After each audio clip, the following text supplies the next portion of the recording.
if I had to guess, dollars. Yeah. He beat out Taylor Swift every year. I don't think it's a question. This is the hardest question you've asked. It's the last one, so don't worry. Hi there, Neil Patterson, host of the Sky News Daily podcast here. Do hope this finds you well. If you're looking to understand the news just that little bit better, this is the place for you. This week we've covered everything from the flu outbreak in the United Kingdom, the impact that tariffs have had on the US economy, and the abject state of maternity services, plus much more. If you want to keep up to date with all our episodes, just click on the card that's appeared in the top right-hand corner. Today, we are taking a look at the Triple Grammy-winning, Super Bowl halftime show headlining, multi-billion streaming Puerto Rican musician whose name you might not recognise. He's called Bad Bunny. And he's certainly not been short of success. Yet despite being Spotify's most streamed artist in 3 of the last 5 years, despite having 10 songs on Apple's top 500 most streamed of all time, he doesn't quite have the profile this side of the Atlantic as he does in the Americas. Born Benito Antonio Martinez Ocasio, he goes by the name Bad Bunny. And the success has come in spite of, or perhaps in part because of, his use of the Spanish language in his music. He hails from Puerto Rico, a self-governing Commonwealth of the United States, which is a pretty complicated way of saying it's not a state, it has its own government, but is still subject to US laws. And given what's happening with immigration in the United States right now, Bad Bunny has a complicated relationship with the current occupant of the White House. All of which makes the fact he'll be headlining next February's Super Bowl halftime show, as American as apple pie and weak lager, just a bit surprising. I sat down with Anamaria Sayre. She's the co-host of NPR's Alt.Latino alternative Latin music show, to find out a bit more about the man they call Bad Bunny. Anamaria, great to have you on the Sky News Daily. I suppose we have to start with the basics. Bad Bunny, why on earth is he called that in the first place? We're starting off on a bad foot because actually Bad Bunny, I don't know where that name came from. I'm trying to remember. He probably chose it as he does most things, which is, it seems to the rest of the world that there's not really an intention behind it, and there probably absolutely was. Well, describe the man, because of course, you know, this is an incredibly well-known name around the world, but there are pockets of ignorance, and you're speaking to one of them right now. Beautiful. Allow me to educate you. This is my favorite thing to do. No, he is an artist from Puerto Rico. He was originally billed as a reggaeton artist. He got kind of big just releasing tracks basically online. And by the time he actually released his first album, he had gained enough traction that it completely exploded.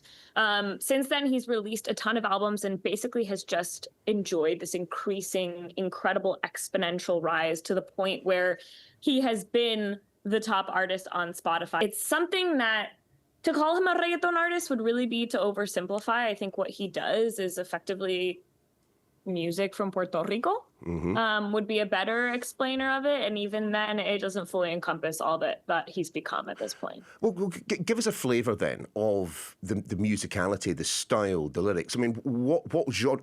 I'm not asking you to put him in one particular genre, but if you could name a few that he kind of crosses over, that might help us a bit. Yeah, I mean, his last record touched a lot. There was obviously reggaeton on there. There was salsa. There was plena, bomba, which are traditional styles of music from Puerto Rico. He's had bachata moments. He's had electronic moments. He has ballady-esque moments. I mean, he's really, truly unafraid to mix genre. And at this point in time, especially in the Spanish language or the Latin music space, mixing genre is very much the norm. It's kind of what I think people are finding most exciting at the moment. But he is definitely one of the pioneers in really being comfortable with doing that on a dime, within a lyric, within a song, within a moment. And that's kind of been a huge part, to me, a key tenet of his project. How did he get started? I'm presuming he got his start in Puerto Rico. He did. Like I mentioned, you know, he really just started releasing tracks independently. There was no big, you know, moment of a certain producer or a certain big artist wanting to collaborate with him. His project has always been extremely organic, to the point where he still technically at this stage is an independent artist, although the independent label that he is on is called Rimas, which has now grown to be this force of a label. I can imagine. Practically getting to the levels of major labels just because of the magnitude of his personal rise. So no, there was no particular cosign or sign off from some big artist that made it, made him who he is. He really just was always had this grassroots support from the beginning. But of course, I mean, it does strike me that Puerto Rico itself is absolutely central to understanding him. Indeed, isn't this new album essentially all about the place? A love letter to it almost.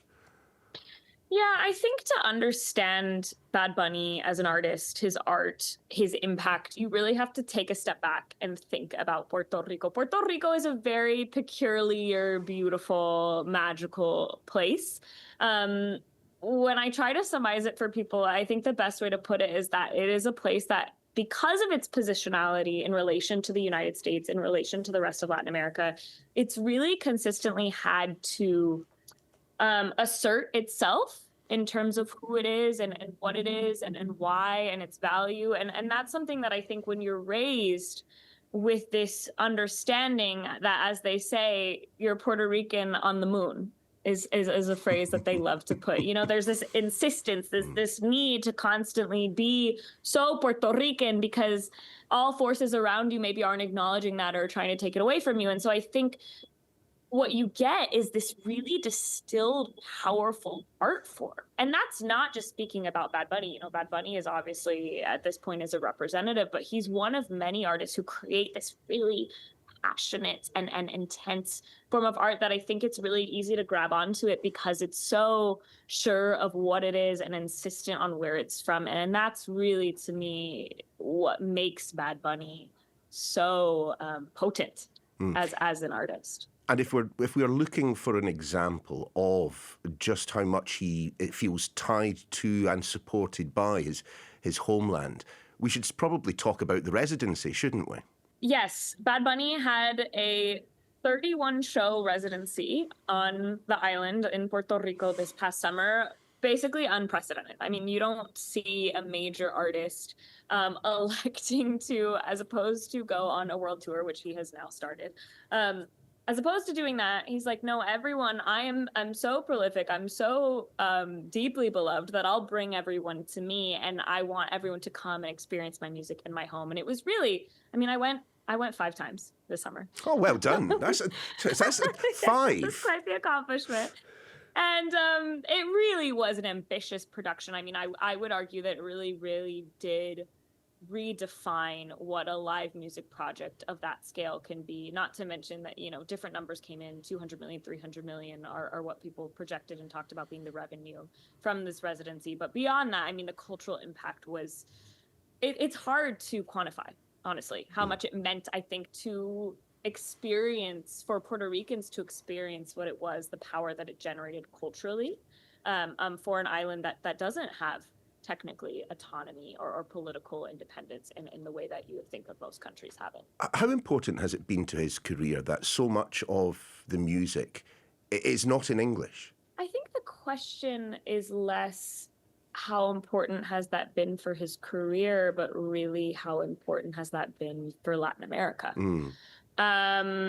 There was long this idea within Latin America, within the Spanish language world, that in order to cross over, as they would define it, or in order to have some level of, really global or substantial cultural impact, there was a need to change your language, to sing in English at some point. This idea that almost like you would always reach a ceiling if you would only communicate in your native language. And if you wanted to go past that to the level of true legend status or at least global recognizability, you would have to change. He has not, obviously. I think there are a couple things, the circumstances of the world and other artists that have come and have paved a path before him that have allowed for that to happen. But I do think his insistence that, again, I would tie it back to, honestly, his intense Puerto Ricanness and just who he is as a person, his insistence on continuing to make art in the language that he speaks in, I think has completely redefined what successful art can be, what impact can be, and most importantly, I think it had to come from an artist who's so deeply aware of multiple of an affront on language and the value and the importance of staying true to your mother tongue, basically. Do you know, that is a point very well made and received. I mean, I'm thinking back to when I was probably closer in age, closer to the age that you are right now, and the Latino and Latina kind of stars of back then. I can't remember a single one of them singing in anything other than English. I wonder then, is he political in the music as well then? This is so funny because everyone wanted to call this last album so political. And I mean, I think to be Puerto Rican is political. I think to be Latino in the United States, which Puerto Rico technically is political. I think generally being consistent and being who you are, if that's anything outside of like the stereotypical United States person, or even just like the stereotypical kind of dominant person in this world, I think that's considered political. I mean, life is politics, of course. I don't think that he had a necessarily specific political agenda that would lead to, you know, politics in the traditional sense of like, you should vote for independence, you should vote for this candidate. He, outside of his music, has been very vocal politically, especially this past year. I think it was political in the sense that he insisted that people value where they're from and be who they are and stand their ground on their land. And I think that can be called politics, and it can also just be called authenticity. Okay, well, here's the million-dollar question for you, Anamaria. In fact, the multi-billion-dollar question. Oh, I'm excited. I mean, you've already alluded to the fact that he is the world's most played artist in 2025, the best part of 20 billion streams. Why? Why is he so popular? He's honest. He is true. I think what he has done, especially in this last record, is touched on concepts and themes and ideas that are deeply resonant in a lot of parts of the world. I mean, I could say Latin America, I could say beyond Latin America, this idea of fighting for where you're from, of trying to show up and be who you are in the midst of forces that might be trying to infringe on that.